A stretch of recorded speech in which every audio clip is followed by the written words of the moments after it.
ISRPC news में आपका स्वागत है। नमस्कार दर्शक मित्रों, आप જોઈ રહ્યા છો ISRPC ન્યૂઝ અને હું છું રિપોર્ટર દિનેશ કુમારસિંહ બાબરિયા ઘેટી। નમસ્કાર દર્શક મિત્રો, નવા વિડીયોમાં આપનું હાર્દિક સ્વાગત છે અને સમાચાર જોશું વિગતવાર અને આપ જોઈ રહ્યા છો ISRPC ન્યૂઝ। શ્રી ઘેટી કેન્દ્રવતી શાળામાં 76મા પ્રજાસત્તાક પર્વની થઈ ભવ્ય ઉજવણી। આજરોજ શ્રી ઘેટી કેન્દ્રવતી શાળાના પટ્ટાગણમાં ઘેટી કેન્દ્રવતી શાળા અને PM પટેલ માધ્યમિક અને ઉચ્ચતર માધ્યમિક શાળાના સંયુક્ત ઉપક્રમે 76મા પ્રજાસત્તાક પર્વની ભવ્ય ઉજવણી કરવામાં આવી હતી।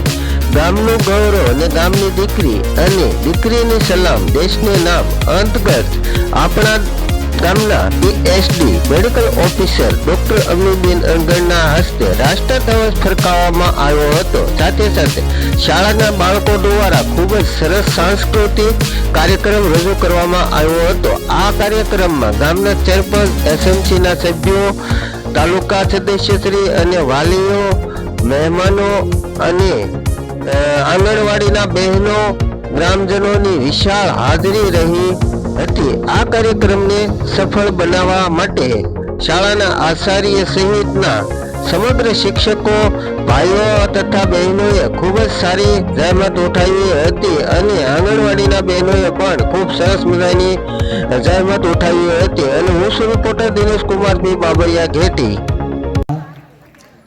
આજના 76મા પ્રજાસત્તાક દિન નિમિત્તે અહીં ઉપસ્થિત તાલુકા પંચાયત સભ્ય શ્રી પ્રકાશભાઈ, ગામના પ્રથમ નાગરિક એવા સરપંચ શ્રી,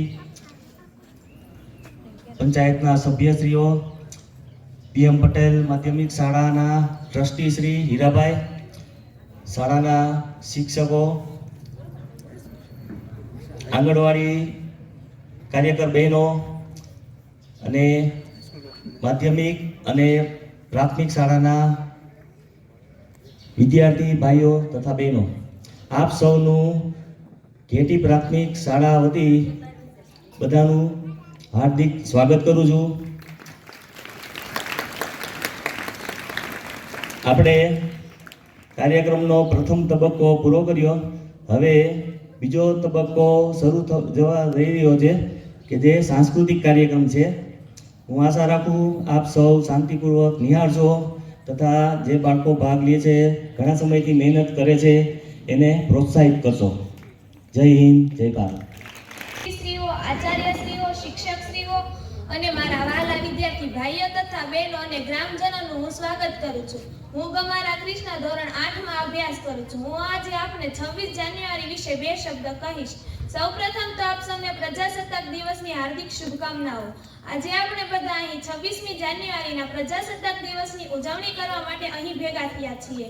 આ વર્ષે આપણે 76મા વર્ષની ઉજવણી કરી રહ્યા છીએ। જેમ કે આપણે બધા જાણીએ છીએ કે પ્રજાસત્તાક દિવસ આપણા બધા માટે એક શુભ અવસર છે। 26 જાન્યુઆરી 1950ના રોજ ભારતનું બંધારણ અમલમાં આવ્યું હોવાથી અમે આ દિવસને ખૂબ જ ઉત્સાહ અને આનંદથી ઉજવીએ છીએ। 1947માં બ્રિટિશ શાસનથી આઝાદી મેળવ્યા પછી ભારત સ્વશાસિત દેશ ન હતો। 1950માં જ્યારે ભારતનું બંધારણ અમલમાં આવ્યું ત્યારે ભારત સ્વશાસિત દેશ બન્યો। એટલા માટે આ દિવસને ગણતંત્ર દિવસ તરીકે ખૂબ જ ઉત્સાહથી ઉજવવામાં આવે છે। પ્રજાસત્તાકનો અર્થ છે દેશના તમામ લોકોને તેમના નેતાઓની પસંદગી કરવાની શક્તિ અને સ્વતંત્ર જે દેશને યોગ્ય ક્ષેત્ર અથવા દિશામાં દોરી શકે।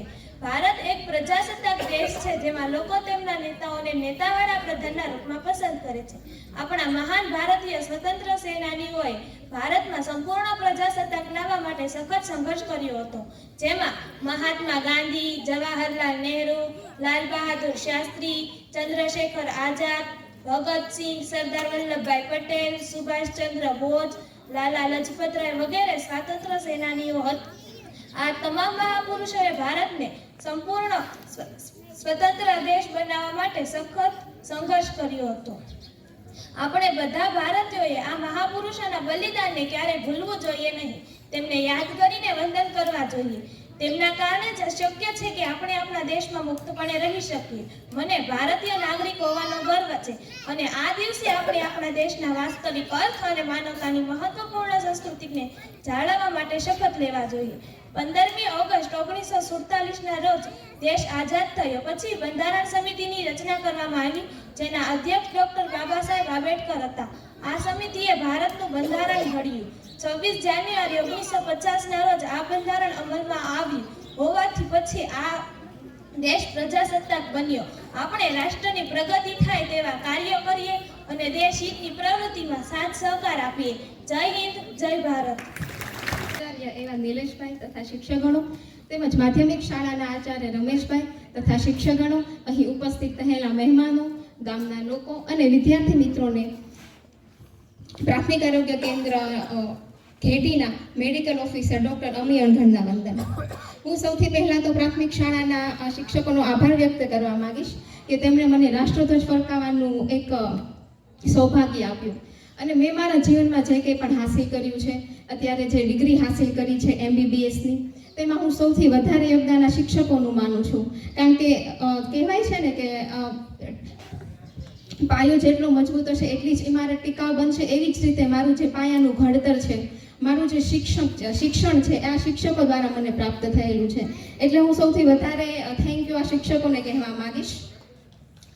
પછી અત્યારે જ્યારે ડૉક્ટર બન્યા પછી ઘણા લોકો આવીને મને કહેતા હોય છે કે તમે બહુ જ નસીબદાર છો, યુ આર વેરી લકી. ત્યારે હું એમને જવાબ આપતા એક જ વસ્તુ કહું છું કે લક ફેવર્સ ધી બ્રેવ. કોઈ પોતાનું લક લઈને નથી આવતું, આપણે પોતાનું નસીબ, આપણું લક બનાવવું પડે છે. અને કદાચ નસીબ હોય તો પણ, મહેનત નહીં હોય તો નસીબ પણ તમારો સાથ નહીં આપે. અત્યારે આ વિદ્યાર્થી મિત્રોને જોઈને મને મારા બાળપણની એક વાત યાદ આવે છે કે આપણા જીવનમાં આપણા માતા પિતા અને આપણા શિક્ષકોનું કેટલું મહત્વ હોય છે એ હું આ એક વાત વાળા તમને સમજાવવા માંગુ છું. કે જ્યારે હું 6ઠ્ઠા ધોરણમાં ભણતી તો મારે 96% આવેલા અને મારે બધા જ ધોરણમાં એમ તો ફર્સ્ટ રેન્ક આવતો. તો મારા પપ્પાને મેં રિઝલ્ટ બતાવ્યું તો પપ્પાએ મને એક જ વાક્ય કીધેલું કે જો બેટા, બધા ધોરણમાં તું 90% લાવીશ ને તો તું ડૉક્ટર બની શકે. બસ આ જ વાક્યને મેં સાચું બનાવવા માટે હંમેશા એટલી મહેનત કરી અને એનું તમે પરિણામ તમારી સામે અત્યારે જોઈ શકો છો. મેં કદાચ ત્યારે એવું વિચાર્યું હોત કે મારે મહેનત નથી કરવી અથવા તો મેં વાક્ય પર ધ્યાન પણ ના આપ્યું હોત તો હું તમારી સામે શું અત્યારે સ્પીચ આપતી હોત? નહીં. બસ આવી જ રીતે તમે પણ ઘણીવાર તમારા માતા પિતા અથવા તો શિક્ષકો કોઈને કોઈ સલાહ આપતા હશે, વાંચવા માટે કહેતા હશે, તો તમે એ ધ્યાનમાં પણ નહીં લેતા હોય. તો અગર અત્યારે એક વિદ્યાર્થી પણ અત્યારે મારી વાત સાંભળીને એવું વિચારશે કે મારે મારા માતા પિતાનું ગૌરવ વધારવું છે, મારું માતા પિતાનું નામ રોશન કરવું છે, તો મારી આજની આ સ્પીચ સફળ જશે. પછી અત્યારે ડૉક્ટર બન્યા પછી લોકો આવીને કહે છે કે તમે કેટલા કલાક વાંચતા, કઈ રીતે વાંચતા, મારે કેટલા કલાક વાંચવું જોઈએ. તો એક જ વસ્તુ સમજાવવા માંગુ છું, તમારે તમારી સફળતાનો રસ્તો જાતે બનાવવો પડશે. કારણ કે બધાની સ્ટ્રેન્થ, બધાની વીકનેસ અલગ અલગ હોય છે. ત્યારે ડૉક્ટર પાસે જઈને એવું કહો છો કે આગળના પેશન્ટને જે દવા આપી એ જ મને આપો? નહીં, કારણ કે તમને ખબર છે કે એની બીમારી અલગ છે, મારી બીમારી અલગ છે, એનું શરીર અલગ છે. તો શા માટે આપણે બીજાના રસ્તા ઉપર ચાલવું જોઈએ? અને આપણી સ્ટ્રેન્થ શું છે, આપણી વીકનેસ શું છે, એ આપણાથી વધારે કોઈ ના જાણી શકે. આપણા નજીકના શિક્ષક કે માતા પિતા પણ ના જાણી શકે. તો હું શા માટે એ રસ્તા ઉપર ચાલું જે મારા માટે બન્યું જ નથી? હું મારી સફળતાનો રસ્તો હંમેશા જાતે બનાવીશ. પછી અત્યારે બાળકો મહેનત કરવાનું શરૂ કરી દે છે અને અડધે પહોંચીને ગીવ અપ કરે છે કે મારું રિઝલ્ટ કેવું આવશે, અથવા તો મારે જેટલા ટકા જોઈએ છે એટલા ટકા નહીં આવે, અથવા તો મારે જે ડિગ્રી જોઈએ છે ડિગ્રી મને નહીં મળે. તો જ્યારે પણ તમને એવો વિચાર આવે તો ત્યારે તમારે એક જ વસ્તુ વિચારવાની છે કે મારો અધિકાર કર્મ કરવાનો છે, એના પરિણામમાં ક્યારેય નથી. આપણા હાથમાં એક જ વસ્તુ છે અને એ છે મહેનત. અને તમે એટલી મહેનત કરો, એટલા કાબિલ બનો કે તમારે સફળતાની પાછળ ના ભાગવું પડે, સફળતા તમારી પાછળ ભાગીને આવે. અને કદાચ અત્યારે બેઠેલા વિદ્યાર્થીઓમાંથી હું પૂછીશ કે કોને શું બનવું છે, તો કદાચ એવા 99% વિદ્યાર્થી છે જેને ખબર જ નથી કે શું બનવા માંગે છે, લાઈફમાં આગળ શું કરવા માંગે છે. અને અગર તમને ખબર છે કે તમે શું કરવા માંગો છો, શું બનવા માંગો છો, તો તમે એવા 1% વિદ્યાર્થીમાં આવો છો જે ઇતિહાસનો ભાગ બનવા નથી માંગતા પણ એક નવો ઇતિહાસ બનાવવા માંગે છે. અને અત્યારે તમારે આ બધી જ વસ્તુ કરવા માટે એક જ વસ્તુ છોડવી પડશે, અને એ છે સરખામણી, કમ્પેરિઝન. જે તમે તમારી કમ્પેરિઝન તમારા દોસ્તારો જોડે કરો છો, તમારી બેનપણી જોડે કરો છો, અને એ જ તમને સૌથી વધારે દુઃખી કરતી હોય છે કે મારી બેનપણી આટલા કલાક વાંચે છે તો હું પણ આટલા કલાક વાંચીશ, એનું રિઝલ્ટ આવું આવ્યું, મારા ટકા ઓછા આવ્યા, અને આ બધું કરીને આપણે દુઃખી થતા હોઈએ છીએ. તો તમારે જ્યારે પણ સરખામણીનો વિચાર આવે ત્યારે એક જ વસ્તુ વિચારવાની છે, અને એ છે કે હું એનાથી અલગ છું, મારી પરિસ્થિતિ એનાથી અલગ છે, અને મારો ગોલ એનાથી અલગ છે, તો હું શા માટે મારી જાતને બીજા જોડે સરખામણી કરું. અને બસ હવે મારી સ્પીચને અંત આપતા એક જ વાત કહેવા માંગીશ કે જો આપણું મન નહીં હોય ને મહેનત કરવાનું, તો અહીંયાથી હું કહું, તમારા માતા પિતા કહે કે તમારા શિક્ષકો કહે, એ બધું જ વ્યર્થ છે. કારણ કે કહેવાય છે ને કે મન હોય તો જ માળવે જવાય. બસ આટલું કહીને હું મારી સ્પીચને સમાપ્ત કરીશ. Thank you. જય હિન્દ, જય ભારત. જેટી પ્રાથમિક કેન્દ્રવતી શાળા, જેટી કેન્દ્રવતી શાળા ને ખૂબ અભિનંદન આપ્યું. આ સ્કૂલ આપણા જિલ્લામાં ખૂબ જૂની છે. કેન્દ્રવતી શાળા કોને કહેવાય કે ઘણા બધા ગામડાઓનું શૈક્ષણિક કાર્યનું સંચાલન આપણા ગામ જેટેથી થાય છે, એટલે આનું નામ જેટલું. હું પણ આ સ્કૂલનો એક વિદ્યાર્થી છું. 1970માં હું આ સ્કૂલનો વિદ્યાર્થી હતો, ત્યારે આપણે ગામમાં આ સ્કૂલનું નિર્માણ હતું. હું આ તબક્કે આપણા 76માં પ્રજાસત્તાક દિવસ નિમિત્તે ગામના બાળકો ને અને વાલીઓને એવી વિનંતી કરું છું કે આ સ્કૂલ જેટલી જૂની છે એવું નામ મને હજુ દેખાતું નથી. હું ઉચ્ચતર માધ્યમિક શાળા અને ઉચ્ચતર માધ્યમિક શાળાની સેવા કરું છું, પણ મને જે બાળકો જિલ્લા કક્ષાએ નામ લાવે, કંઈક કામ બતાવે, એવા બાળકોની અપેક્ષા રાખું છું. શિક્ષક મિત્રોને પણ એવી વિનંતી કરું છું કે આ તમારા બાળકો છે, તમે આ સંસ્થામાં સેવા આપો છો, એમને પણ એવું ઘડતર કરો જેથી કરીને બાળકો ખૂબ હોશિયાર બને અને આપણા ગામમાંથી જે પણ સ્કૂલમાંથી જે પણ છોકરાએ અભ્યાસ કર્યો હોય એને રોજગારી અને સારી તકો મળે, ગવર્મેન્ટમાં મળે, કામ ધંધામાં મળે, એવા ઘડતરવાળા છોકરાઓ બને એવી અપેક્ષા સાથે હું જેટી કેન્દ્રવતી શાળાનો આભાર માનું છું. જય હિન્દ, જય ભારત. આ ઘેટી પ્રાથમિક શાળાના ડાયરા માટે અમને બોલાવવામાં આવ્યા છે, તો આચાર્યશ્રી, શિક્ષક મિત્રો અને ગામના વડીલોનો ખૂબ ખૂબ આભાર. આપણા ડાયરાના મુખ્ય ઓર્ગેનાઇઝર એવા કમાભાઈને સ્ટેજ ઉપર બોલાવીશું, તેની માટે જોરદાર તાળીઓ થઈ જાય.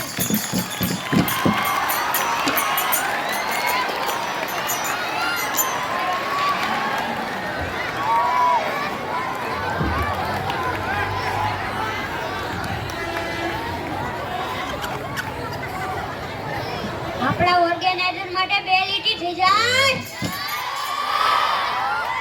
હે ઓર્ગેનાઇઝર, ઓર્ગેનાઇઝર મારા વાલા વાલા, ઓર્ગેનાઇઝર, ઓર્ગેનાઇઝર, ઓર્ગેનાઇઝર મારા વાલા વાલા, ઓર્ગેનાઇઝર. નાતા નથી શિયાળાના દિવસોમાં નાતા નથી.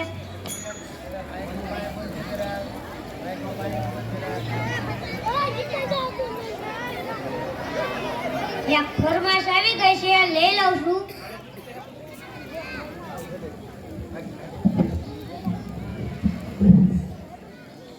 આ આ આ આ આવરે કાગડાયા, આવરે પોપટયા, બગા બગા બગા, આવરે કાગડાયા, આવરે પોપટયા, આવરે કાગડાયા, આવરે. હા બેને ગોદડું જો હે, ગોદડું પણ કાંઈ વાંધો ને, પલાળેલું પૂરું કરવાનું છે. એની મજા લો, મજા એ બહુ ખરા માણસ છે, તે તોડી નાખે એવો માણસ. તમે મને દબાણમાં રાખોમાં એક 700 રૂપિયામાં લાવ્યો છું. હોય ગઈ છે તમે. વાહ હીરો. એક ફરમાઈશ આવી ગઈ છે, લઈ લઉં છું. એ કુકુ બોલે કોયલડી, મીઠું બોલે મોરલીઓ. હે કુકુ બોલે કોયલડી, મીઠું બોલે મોરલીઓ. ખાટું બોલે કાગડો. હે ખાટું બોલે કાગડો.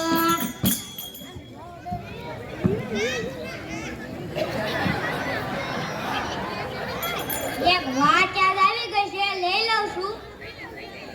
એક બેન કે તારા ભાઈ તો આટલી મોટી નોકરી કરે, આટલી મોટી નોકરી કરે, આટલી મોટી નોકરી કરે. પછી મને ખબર પડી મારો રોયલ લી ભકા.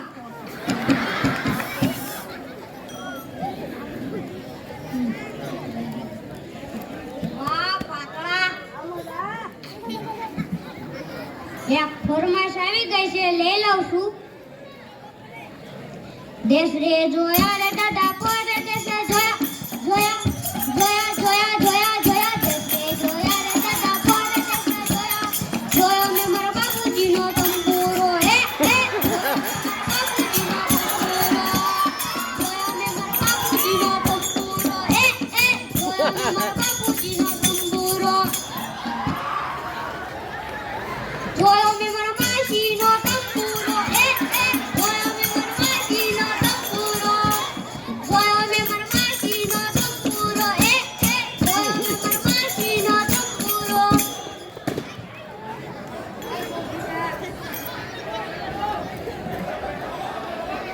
સાહેબ લગનની સીઝન હાલે છે એટલે મને મારી એક વાત યાદ આવી ગઈ. કન્યા સાહેબ,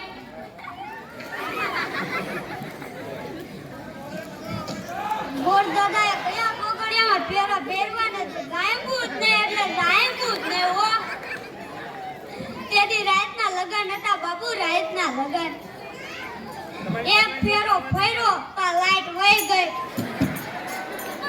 3 ફેરા તો હું ગોર દાદા હારે જ ફરી ગયો. ગોર દાદાને ક્યારેક ક્યારેક ફોન આવે કે ફિલ્મ જોવા ક્યારે જાવું.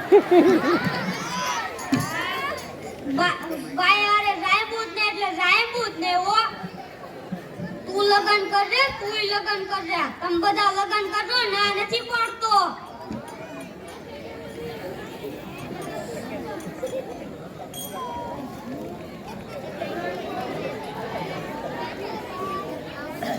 એક ફરમાઈશ. વાહ કાળા. એક ફરમાઈશ આવી ગઈ છે ને આપણા સાહેબ જીબીના સાહેબની ફરમાઈશ હોય અને એની માટે 2 લીટી ગાવાની હોય ત્યારે હે રસિયો રસિયો રસિયો રસિયો રસિયો રસિયો હે રસિયો રસિયો રસિયો રસિયો રસિયો રસિયો હે રસિયો રૂપાળો રંગ રેલિયો લાઈટ બિલ ભરતો નથી. રસિયો રૂપાળો રંગ રેલિયો લાઈટ બિલ ભરતો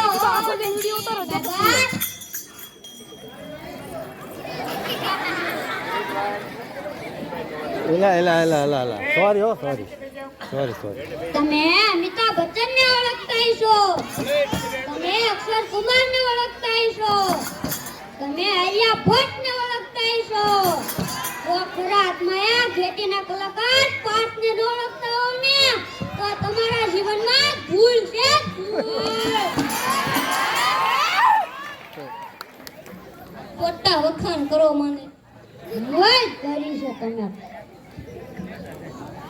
વાહ માસ્ટર.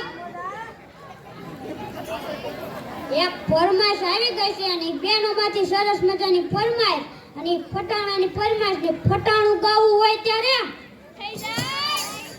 હે કાર્તિકભાઈ ના લગને ડેલી ડાયરા બો લબુ કો લાઈટ ભરે હરસભાઈ ની ઓ લબુ કો લાઈટ ભરે હરસભાઈ ની ઓ કમળે આવ્યો લોટ લેવા ડબે દોડી જાય ડબા પર ડિસ્કો ભર્યા બમણ ભાગી જાય.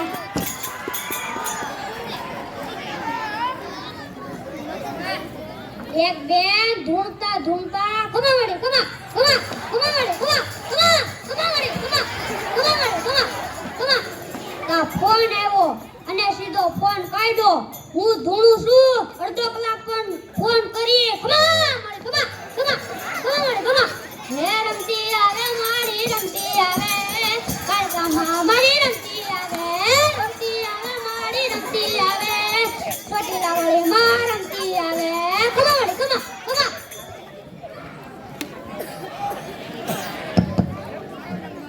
કમા એટલે હું માતાજીએ ફોન ઉપાડ્યો છે માતાજી થોડા ફોન ઉપાડે ધૂણવા વાળાએ તો હોય કરી છે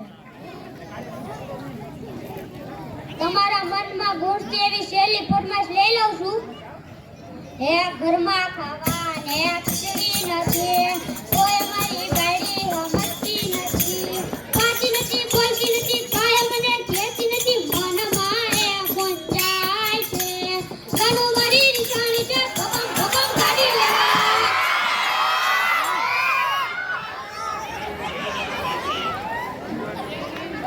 તમારા ઘરના શુભ પ્રસંગે આ ડાયરો કરવો હોય તો મારો નંબર આપું છું 99 મોઢું સગાણું નો 99 ખાલી મોઢું ધોવાનું આ મોબાઈલ ઉપર ફોન કરશો એટલે તમારા ઘરે નંબર ડાયરો કરી જાઉં એ ડાયરાના રામ રામ રામ રામ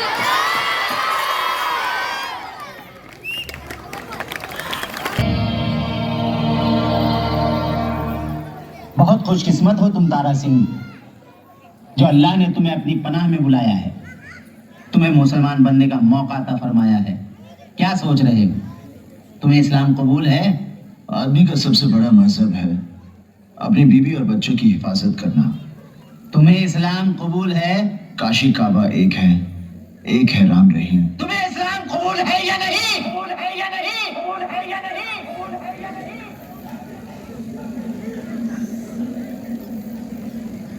कबूल है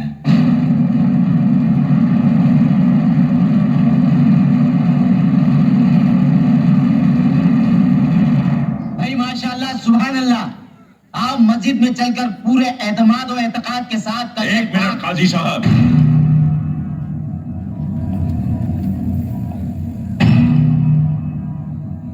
इससे पहले किसी कदम पाक मस्जिद में पड़े ये एतबार तो कर लिया जाए कि ये मुसलमान बनने के काबिल है भी या नहीं। अगर तुम्हें इस्लाम कबूल है तो ठीक है, कहो इस्लाम जिंदाबाद।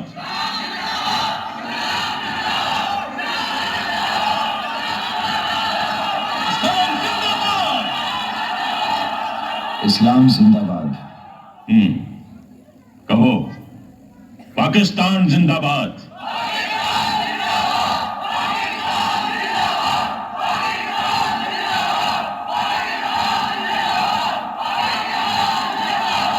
पाकिस्तान जिंदाबाद। अब बोलो हिंदुस्तान मुर्दाबाद। आशा वाले, आशा वाले, आशा वाले, आशा वाले। ये सियासी खेल क्यों खेल रहे हैं आप?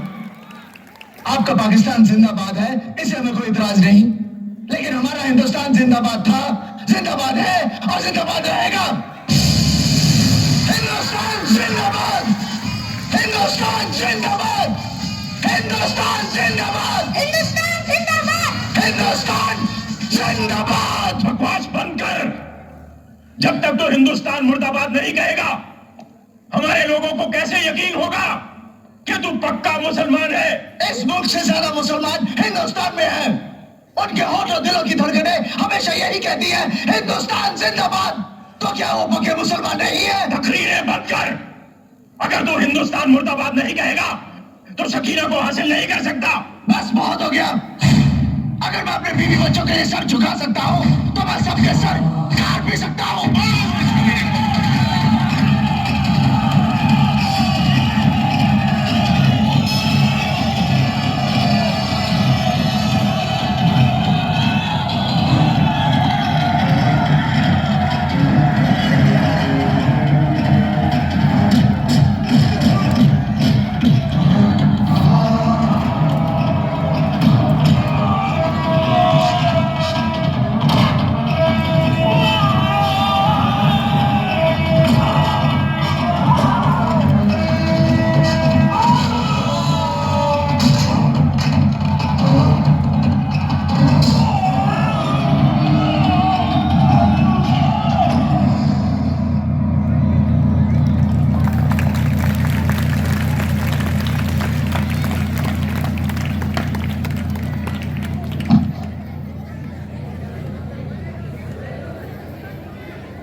એકવાર જોરદાર તાળીઓથી વધાવી લઈશું.